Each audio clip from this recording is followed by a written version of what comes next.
Hi friends, welcome to my YouTube channel. நான் அங்கே கொக்ஸ். இன்றைக்கி நம்ம என்ன பண்ண போகிறோம்னா ஸ்வீட் பொட்டேட்டோ கட்டட்.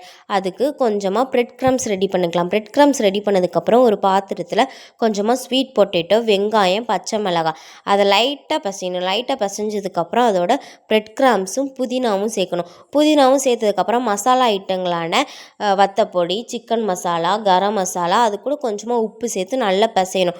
நல்லா பிசைஞ்சதுக்கப்புறம் ரவுண்ட் ஷேப் பண்ணிக்கணும். இல்லை நம்மளுக்கு என்ன ஷேப் பிடிக்குதோ அந்த ஷேப்பில் பண்ணிக்கலாம். அதுக்கப்புறம் மைதா பேஸ்ட் ரெடி பண்ணி வச்சுக்கணும். அந்த மைதா பேஸ்ட்டில் ஒரு டிப் பண்ணிவிட்டு அப்படியே பிரெட் க்ரம்ஸில் வந்து ரெண்டு சைடும், அந்த சைடு இந்த சைடு பொத்துனாப்பில் போட்டு எடுத்து அப்படியே இந்த தட்டில் எடுத்து வச்சுக்கணும். தட்டில் எடுத்து வச்சதுக்கப்புறம் தோசைகள் நல்லா சூடானதுக்கப்புறம் கொஞ்சமாக எண்ணெய் ஊற்றி அப்படியே அந்த கட்லெட்டை போட்டு முன்னாடி பின்னாடியும் நல்லா பொரித்து எடுக்கணும். நல்லா டீப்பாக கொஞ்சம் பொரித்து எடுத்ததுக்கப்புறம் மொறுப்பான கட்லெட் ரெடி. தேங்க்ஸ் ஃபார் வாட்சிங் my video. Please like and subscribe. Bye.